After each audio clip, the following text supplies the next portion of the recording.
Assalamualaikum warahmatullahi wabarakatuh. Bismillahirrahmanirrahim.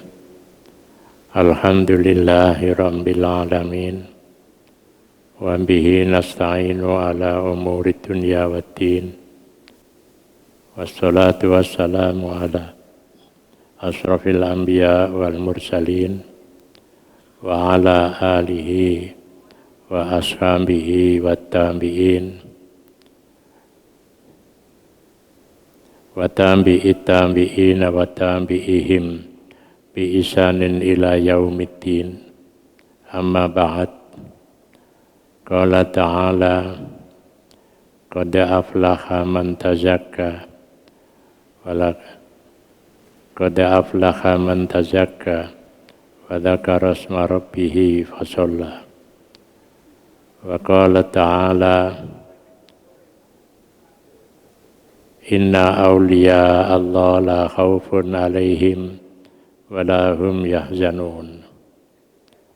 Ayyuhas salikuna ila tariqillah, para perambah jalan Allah, mari kita awali kajian kita dengan bersama-sama membaca Ummul Quran.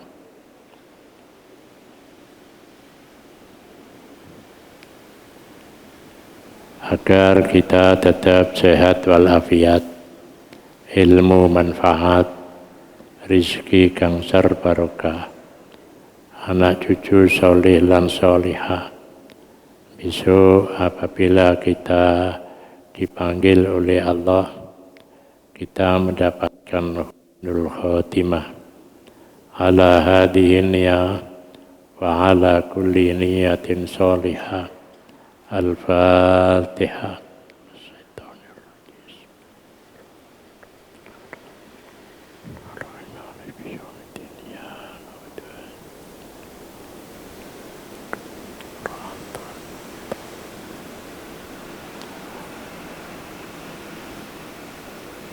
Masih membahas tentang karomah. Karomah itu bisa terjadi pada setiap orang. Setiap orang ini, ya setiap orang Islam, tapi bisa jadi juga orang yang di luar Islam. Ya, jadi orang di luar Islam.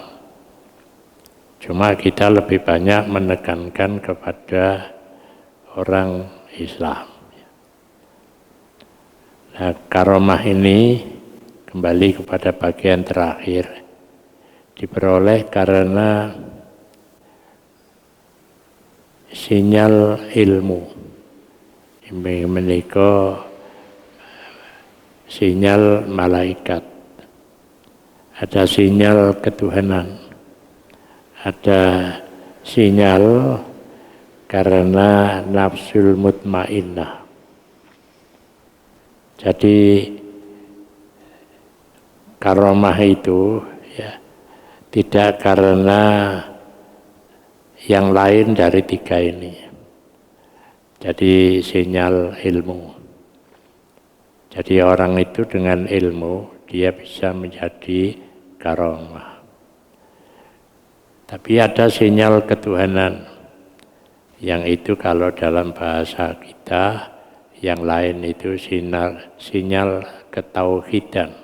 Ya, sinyal ketauhidan. Kemudian yang ketiga, sinyal didapat karena dia sudah menguatkan nafsu mutmainnah. Jadi nafsu yang tenang itu bisa memunculkan karomah pada diri seseorang. Nah, karomah itu sendiri adalah kemuliaan yang diberikan oleh Allah khusus pada hambanya yang mereka itu sudah masuk pada wilayah al-wasil. Ya. Jadi wilayah al-wasil. Wis ketemu marang Gusti Allah. Ya. Maka kalau kita melihat mundur ya sejarah perjalanan Islam, itu banyak keistimewaan. Apa contohnya? Nabi ketika menghadapi perang Badar, itu kan tentara Islam hanya 300, tapi tentara kafir Quraisy itu lebih dari 1000. Tapi kok bisa menang? Itu karena karomah. Lek umumi, lek sing akeh iku mesti menang. Lah niki mboten, sing didik menang. Kam min fi'atin qalilatin ghalabat fi'atan katsiratan bi'ilnillah. Sak pirang-pirang kelompok kecil bisa mengalahkan kelompok yang besar. Ya. Bi'ilnillah, kelawan idine Gusti Allah. Ya. Jadi kalau begitu ya, apa yang dialami oleh Rasulullah itu sebenarnya kemuliaan Rasulullah. Tapi ada yang disebut sekarang dengan mukjizat, itu lain. Jadi kalau karomah itu kelebihan yang diberikan oleh Allah kepada hambanya. Ya karena ilmu bisa. Ya, jadi kalau karena ilmu itu sinyal malaikat. Orang tahu sejarah biyen niku ngene. Kedadiane bakale dadine saiki kaya ngene, bakale ya apa. Itu karena ilmu tarikh, sejarah. Dadi ada pandangan pendiri Hamas ya, bahwa pengalaman Israel dulu pernah punya negara dan hidup, tapi hanya 80 tahun. Nah, kemudian dia mengatakan nanti Israel itu akan terhapus dalam peta dunia. Itu setelah 80 tahun sejak berdirinya tahun 1948. Jadi pengulangan. Nah itu dia dengan ilmu pengetahuan. Tapi apakah itu bisa, apa terjadi, apa tidak? Itu urusannya Gusti Allah. Gitu. Karena dia memperkirakan begitu. Ya. Karena dengan ilmu tarikh, dengan ilmu sejarah. Itu. Nah, jadi kalau kita melihat sejarah, itu karena watilkal ayyamun nudawiluha bainan nas. Hari-hari itu diputar oleh Allah di antara manusia. Jadi diputar oleh Allah di antara manusia. Ya. Nah, itu kalau sinyal ilmu. Ya. Jadi sinyal ilmu. Tapi ada sinyal ketuhanan. Ya. Jadi sinyal ketuhanan. Jadi cara kene menungso tapi bisa sambung karo Gusti Allah. Maka dia akan mendapatkan satu gambaran bahwa yang akan datang itu begini. Lah itu dia mendapatkan sinyal ketuhanan. Nah kalau sinyal kemanusiaan, sinyal ilmu, maka muncullah yang namanya inspirasi. Jadi inspirasi. Cuma kita ini kan nggak pernah mencatat apa yang kita lakukan. Duit catatan harian tapi nggak tahu dicatat buku harian itu. Padahal itu penting, gitu ya. Jadi itu penting. Makanya kalau ada seorang riwayat dia mau pergi haji, di tengah perjalanan ketemu seorang perempuan di tumpuan sampah, dia mbubuti wulune PT. Terus dicedai oleh apa sampean gitu. Ya saya mencabuti bulu ayam karena akan saya konsumsi dengan keluarga saya. Loh, itu kan haram. Iya, ini haram untuk Anda, tapi halal untuk saya.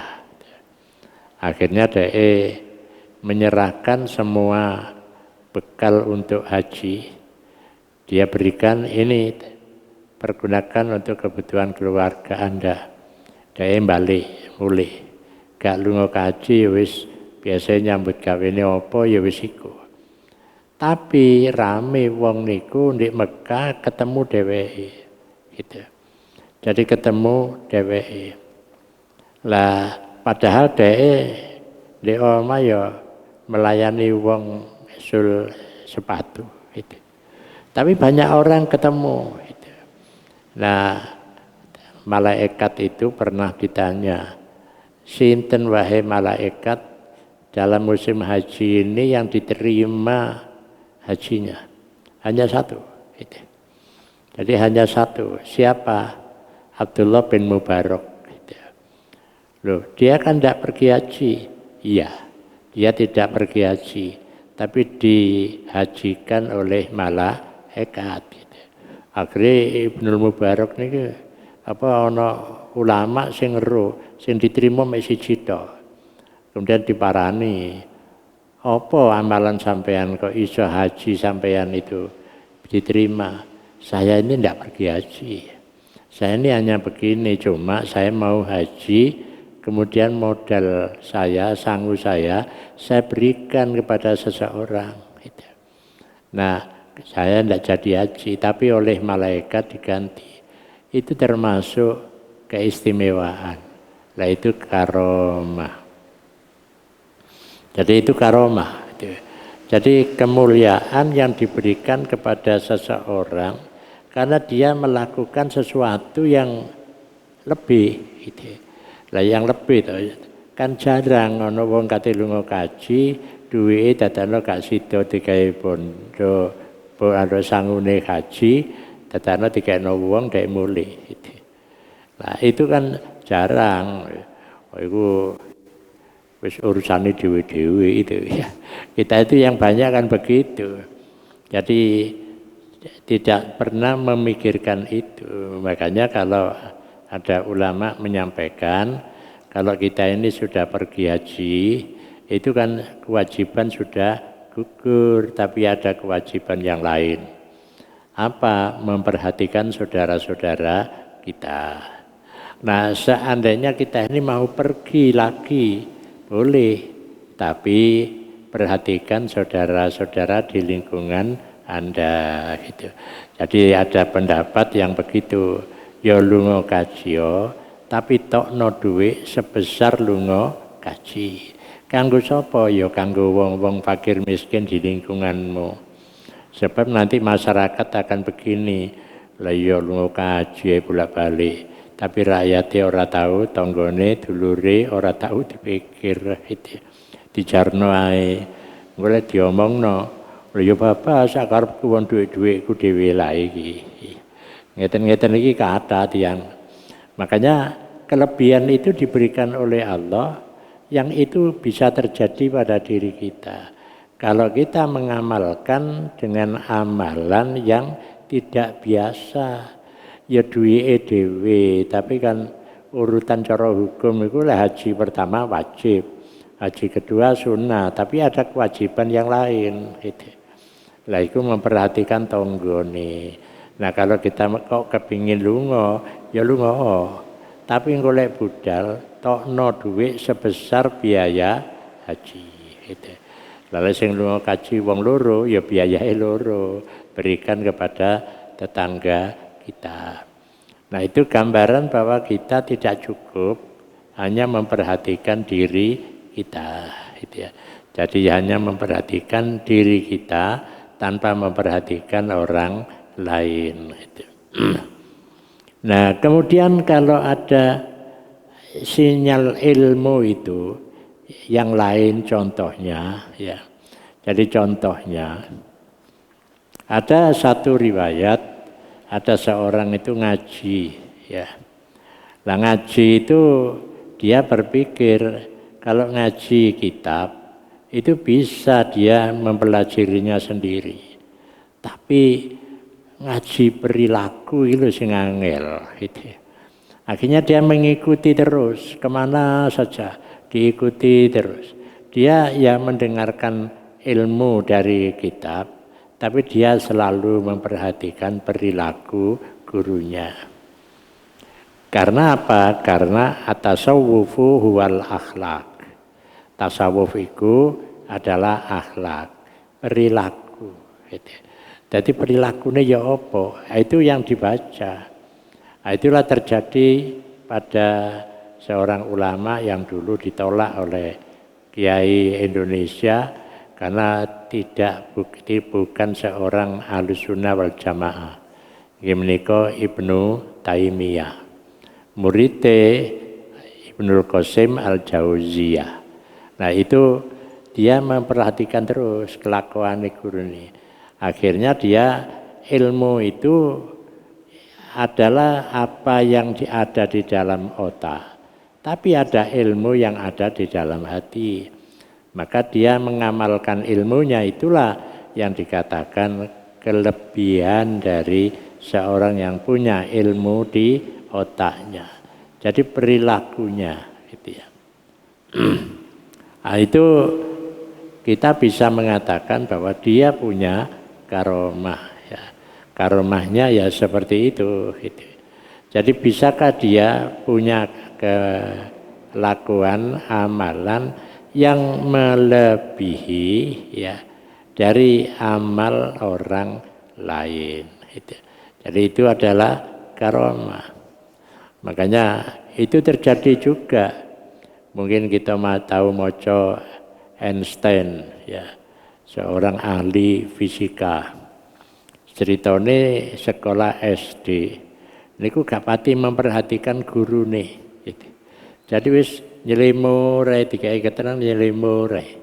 Akhirnya keputusannya dari kepala sekolah bahwa Einstein ini, anak ini ya, tidak, yang lebih baik dia diajar oleh orang tuanya.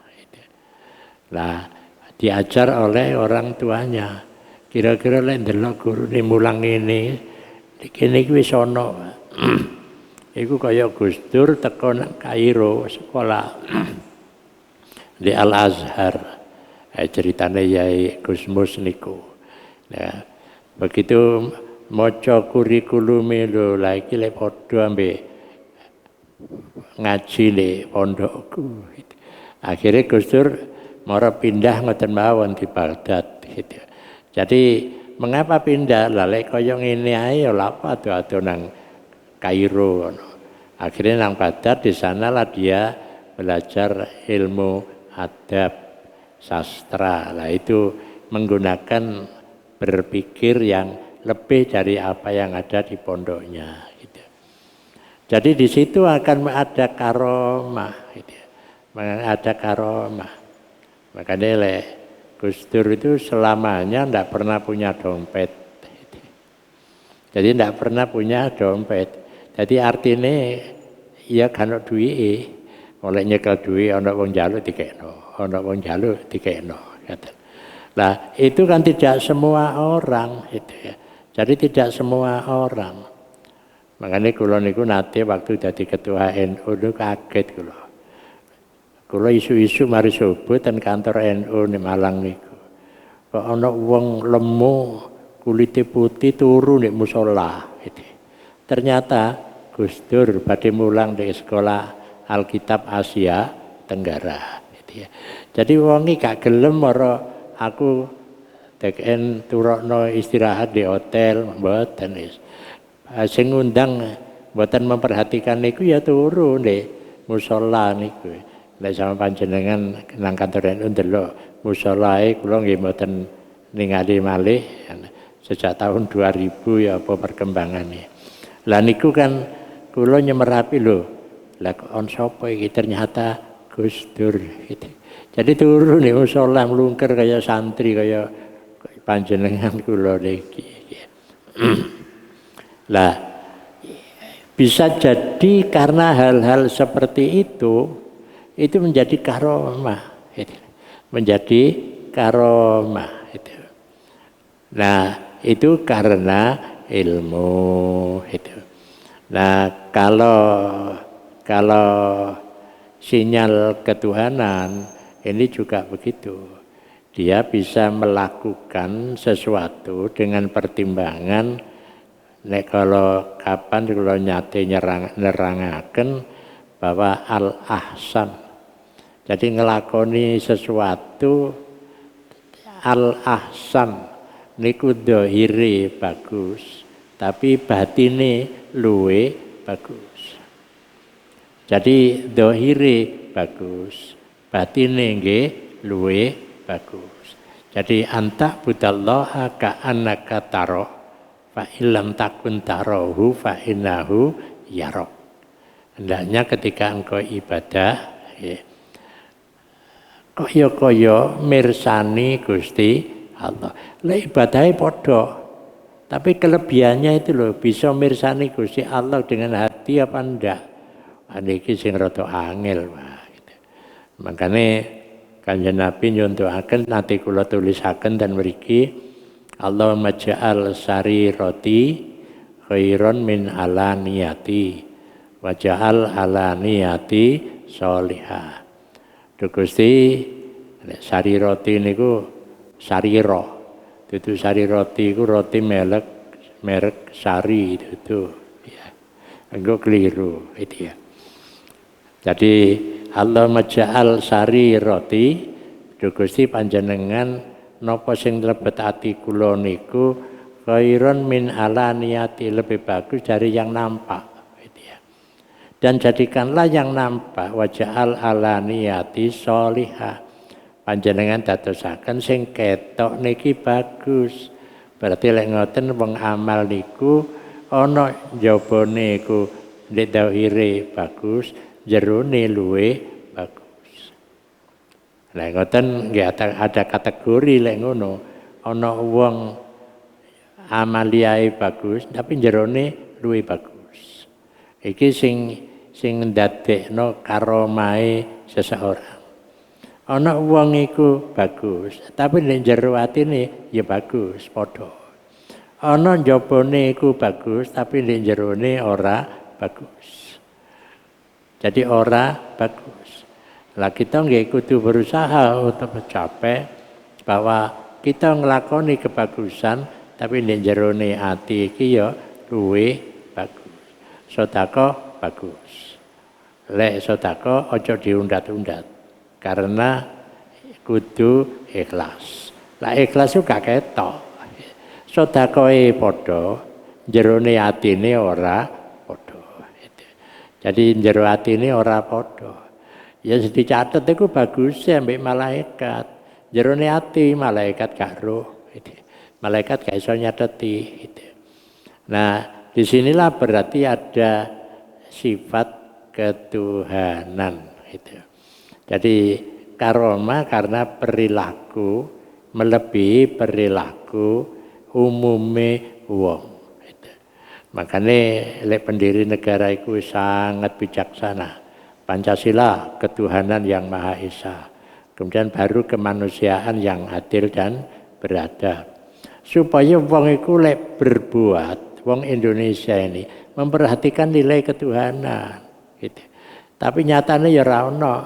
Ketuhanan yang Maha Esa itu diganti keuangan yang Maha Kuasa.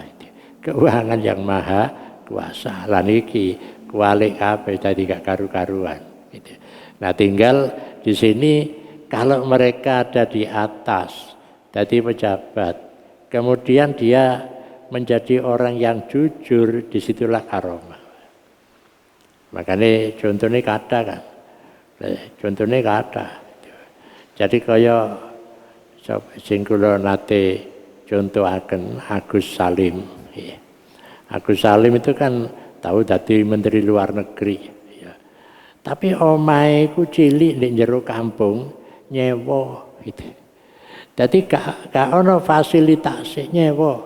Lereng ya balik nang Sumatera kono Agus Salim. Tapi pintere 9 bahasa asing dikuasai.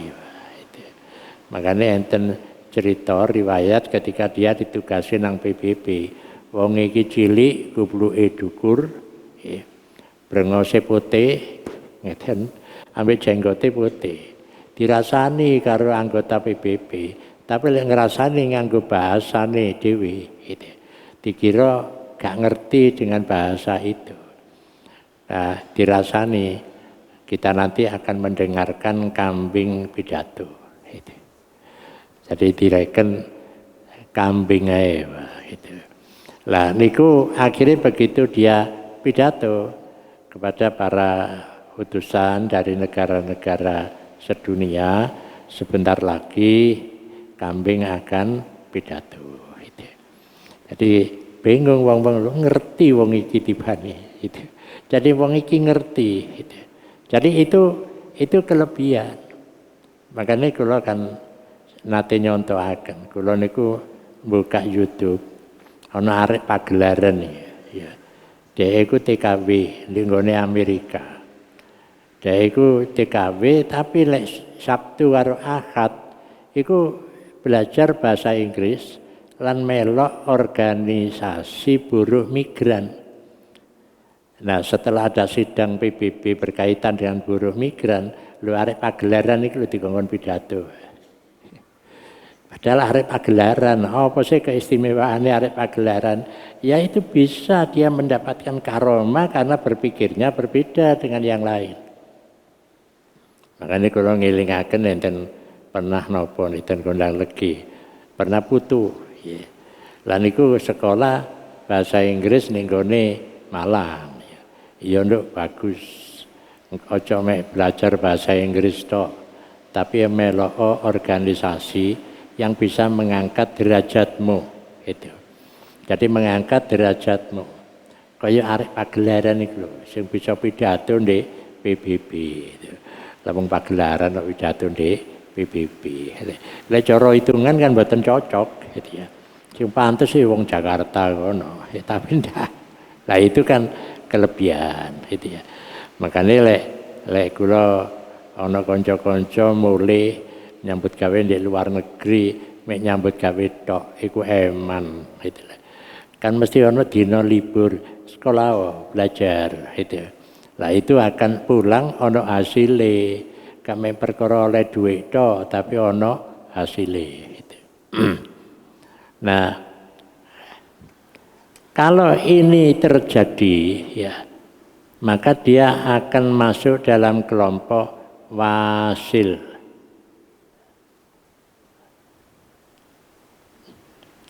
Lah dia akan menjadi waliullah itu. Jadi wali Allah.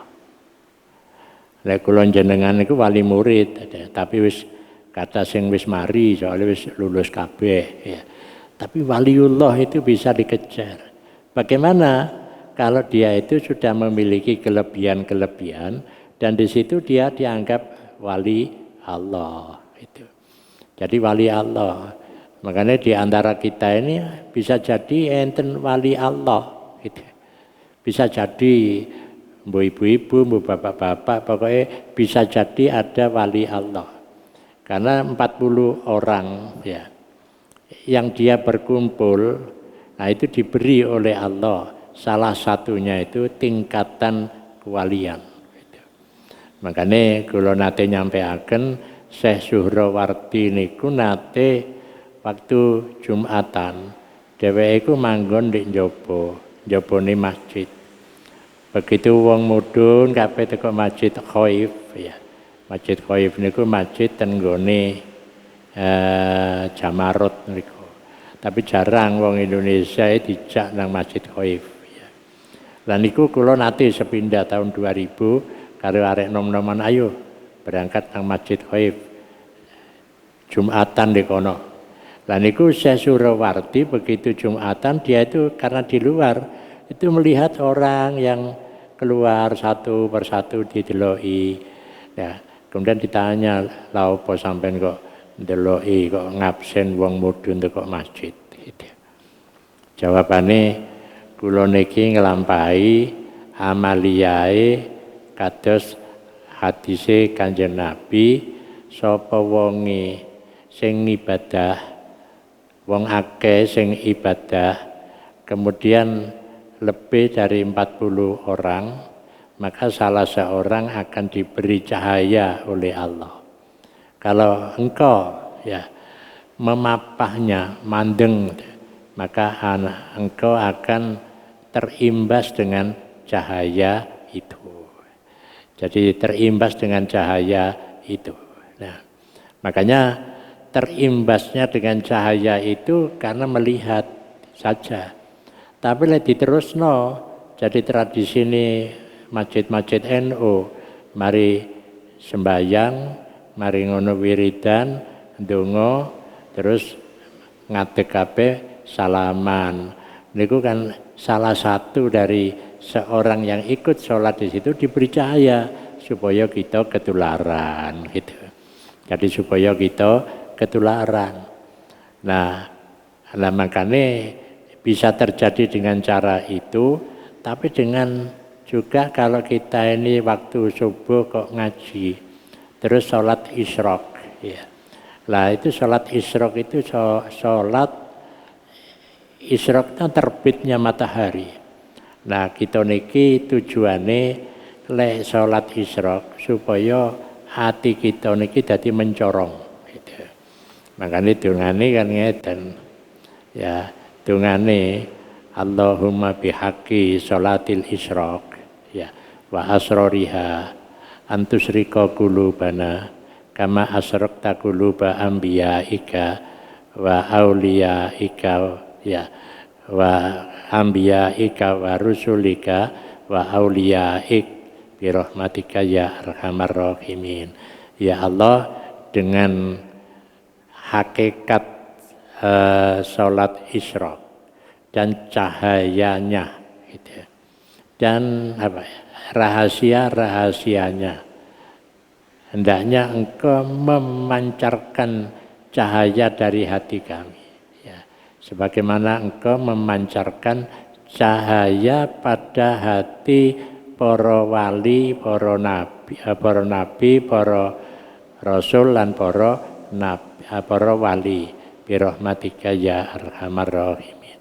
Setelah kita itu ibadah, maka kita karena sholat isyraq, muga-muga manah kita niki cemerlang kaya metune matahari.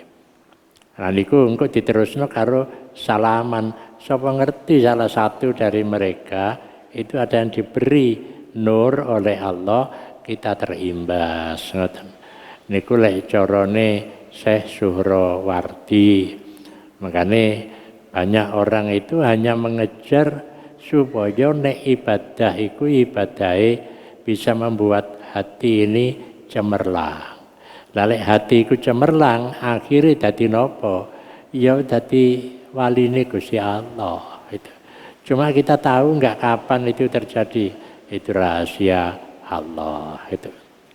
Nah, makanya pada halaman 5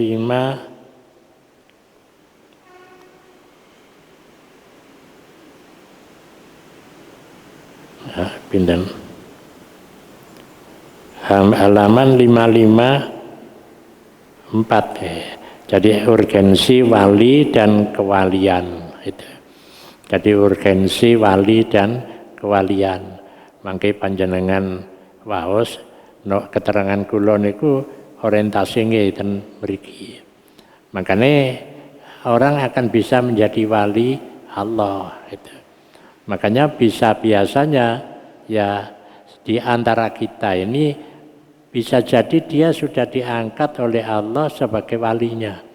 Cuma kita tidak tahu itu. Sopo ya. Oh paling iki Pak Haji Sofyan Sauri ya, umpamanya gitu ya. Nah itu bisa jadi kita tidak tahu. Nah itu kita hanya bisa tahu itu nanti ada sinyal ketuhanan. Wong iku lho waline Gusti Allah. Tapi aja dadi wali politik gitu. Wali politik supaya awake iku diarani wali, nyebut wong liya wali. Karena wali itu supaya dhek diarani wali, ngarani kancane wali, iku wali politik gitu. Makanya enten tahlil niku contone, enten tahlil politik tahlil, enten tahlil politik ngeten. Lek wayahe pil-pil nika iku diundang tahlilan, iku tahlilan tahlil politik. Lek politik tahlil beda. Jadi lek kita tahlilan wong iku gak pati ahli ibadah wis senengane mabuk ae. Tapi kita tetap nahlili, kita dongakno muga-muga keluargane gak niru kaya iki. Itu kan tahlil politik gitu. Politik tahlil gitu. Kaya Yai Makhrus mimpin tahlil kematiannya juragan Gudang Garam gitu. Diprotes karo santri ini yang mboten Islam kok ditahlili.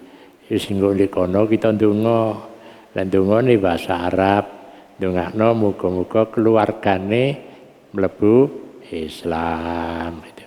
Ya mbok siji mbok loro. Lah niku kan kapan kita bisa ndongakno lek gak kesempatan ngoten niku.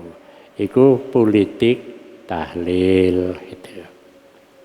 Lah jamaah ingkang kula hormati, maka wali Allah itu bisa kita baca ya, jadi urgensi wali dan kewalian ya. Jadi urgensi wali dan kewalian.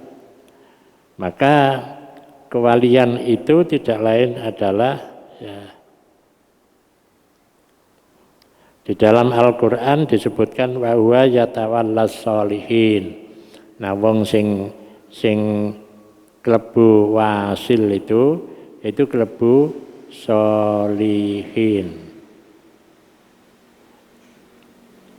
Sholihin. Lah dia akan masuk ke wilayah wali Allah itu. Jadi akan masuk ke wali Allah. Jadi soleh, berpikirnya ya soleh, sikapnya ya soleh, mandenge ya mandeng perkara sing soleh, nek ngrungokno ya sing ndek kuping iku cocok karo suara hati. Nah, itu wis masuk dalam wilayah soleh. Ya kalau soleh dia itu sudah mendekati kedudukannya sebagai wali Allah ya. Jadi sebagai wali Allah itu. Makanya itu bisa terjadi kewalian itu ya. Ya pada siapa saja. Pada siapa saja. Tapi ngaku aku lho waline Gusti Allah. Lah iku gak iso. Itu ya. Kok ngaku-ngaku dadi waline Gusti Allah itu ya. Jadi itu yang mengangkat adalah Allah. Jadi wa huwa yatawallas sholihin, iku sing ngangkat iku Gusti Allah. Tapi engko sing nyampekno nang wong liya bahwa dia itu adalah waline Gusti Allah, ya Gusti Allah. Dhek iku sing wong sing saleh gitu ya. Nah itu mendekati pada wilayah kewalian itu. Jadi kewalian. Tapi kalau kita ini membahas tentang wali itu memang kembali di sini ya. Dia punya nur ndak itu ya. Jadi boleh punya nur apa ndak. Makanya lek kita niki salat isyraq iku supaya cocok karo pancaran ya. Karo pancaran nur niku kita maca surat ayat pertama Allahu nurus samawati wal ardi nuruhu kamiskatin fiha misbah. Ayat kedua nggih kelanjutane ngoten. Niku kula nate nyumerapi enten seorang ya saya tidak tahu dia itu wali apa enggak tapi lek salat isyraq ngimami niku mesti maca Allahu nurus samawati wal ard. Karena itu berkaitan dengan cahaya gitu. Jadi berkaitan dengan cahaya. Makanya ngaji khusus tentang nur Itu kunci pertama adalah Allahu nurus samawati wal ard. Jadi kalau begitu ya gerakan kita, gerakan orang yang ingin mendapatkan cahaya itu adalah gerakan perbuatan yang bisa memunculkan nur ketuhanan, cahaya ketuhanan. Makanya Kanjeng Nabi nate ngendika ya awwaluma khalaqallahu, jadi awwaluma khalaqallahu ruhi, awwaluma khalaqallahu nuri. Jadi yang pertama itu diciptakan oleh Allah, kata Nabi, rohku. Itu. Kemudian yang diciptakan setelah rohku, nuri, cahayaku. Itu tersebut dalam kitab Sirrul Asror. Jadi kalau begitu ya, yang pertama diciptakan itu yang ada itu adalah nur Allah. Tapi yang diciptakan pertama itu ya rohe Kanjeng Nabi dan nure Kanjeng Nabi. Lah yang dikejar itu kayak apa? Ya kita ini supaya menjadi seorang yang bisa mencapai tingkat nur, cahaya. Sinten nggih balik niki wau ya. Jadi wong sing bisa usul marang Gusti Allah itu. Jadi makanya di sini berkaitan dengan kajian tentang waliullah. Jadi sekali lagi kewaliane menungso niku pancene diangkat oleh Allah. Tapi menungsane berusaha menjadi sholihin pancene iku wis tujuane gitu. Jadi lek wong wis karep dadi wong sing paling apik ya berusaha setiap hari. Nah, nanti disitulah dia oleh Allah akan diangkat menjadi wali gitu. Jadi kita ngaji niki belajar mbok menawa ya mbok menawa dadi waline Gusti Allah itu. Jadi waline Gusti Allah lan niku kelebihannya apa? Ya kelebihannya itu yang diberikan oleh Allah kepada kita. Lah manfaatnya apa? Ya manfaatnya ya macam-macam, Pak. Makanya perkara wong dodol martabak sing kula critakaken ten Baghdad niku perkara maca saben ngolah martabak melayani dadi mulai ngude sampai mecah ndoke niku selalu maca istighfar. Ditakoni karo Imam Ahmad bin Hambal, berapa lama Anda membaca istighfar sambil melayani pembeli? Saya sudah 30 tahun. Apa yang Anda dapatkan? Semua keinginan saya sudah terpenuhi. Tinggal satu saja. Yaitu saya kepingin ketemu dengan Imam Ahmad bin Hambal. Padahal sing ndelok niku wae Imam Ahmad bin Hambal. Berarti lek ngono 30 tahun itu bisa memenuhi apa sing dikarepno ndek atine gitu. Lah oleh karena itu bisa jadi dia itu karena membaca istighfar itu menjadi waline Gusti Allah gitu. Menjadi waline Gusti Allah. Masih dodol martabak gitu. Lah dodol liyane apa ya iso? Ya iso gitu. Ya iso cuma ngene ku wau sing terpenting bahwa apa yang kita amalkan yang baik itu menjadi yang lebih baik gitu. Menjadi yang lebih baik dan itu yang akan menunjang kita ini bisa menjadi wali Allah.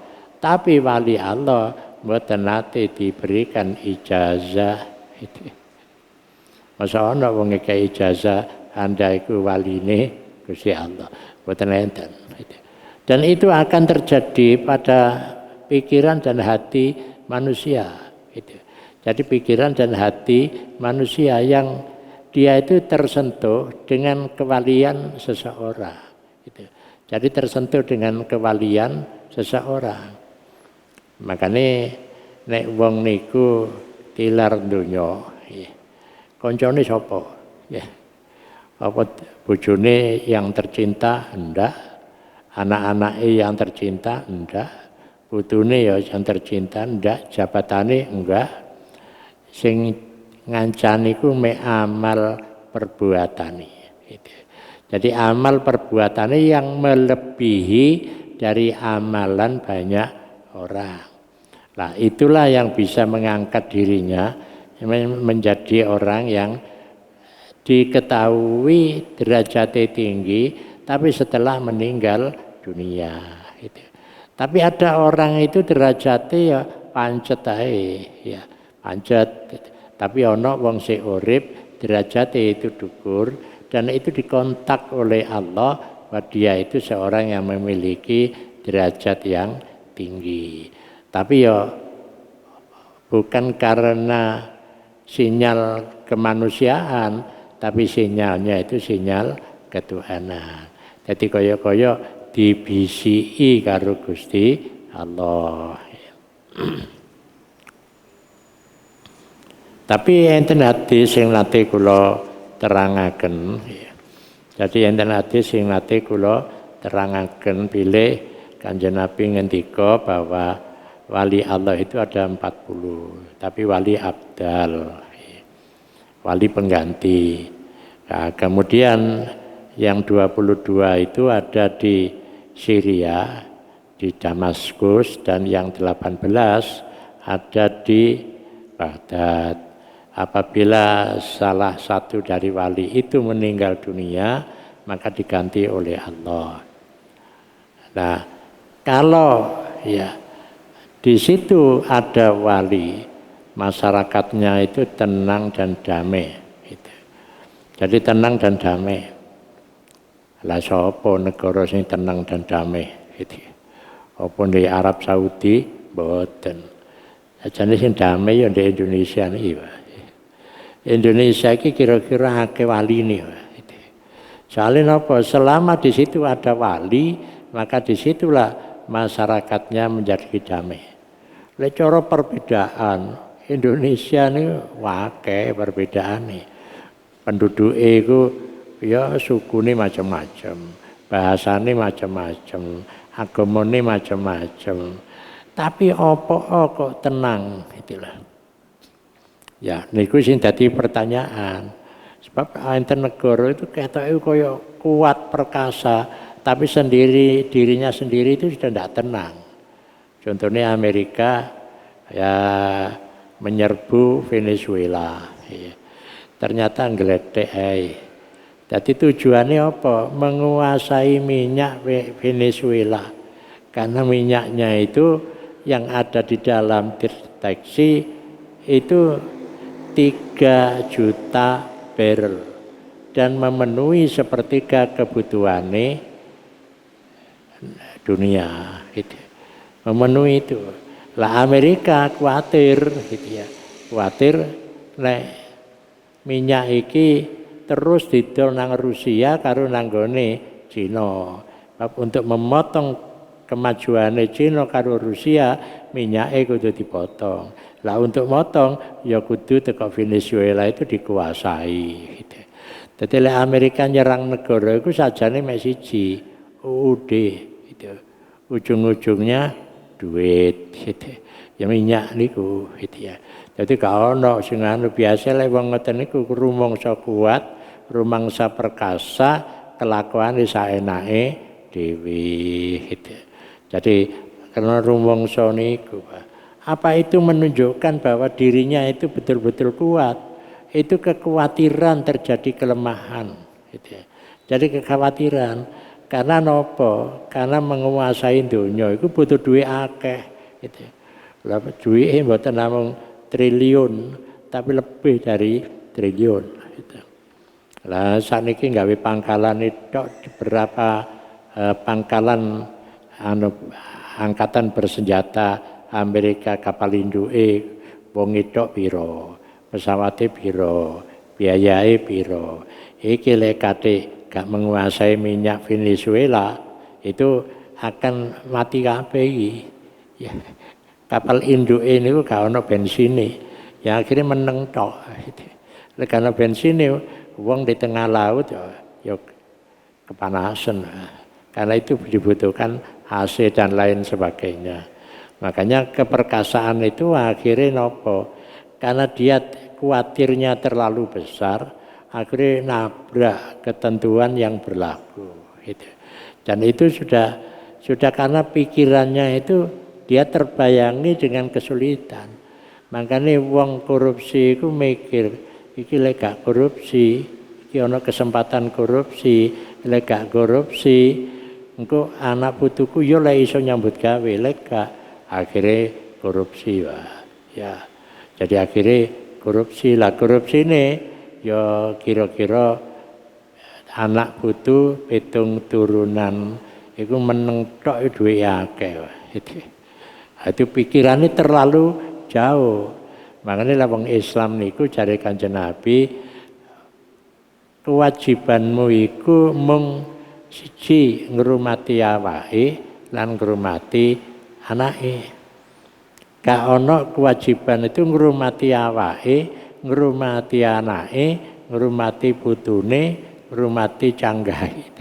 Kadoan itu. Kadoan iku ngrusakno awak.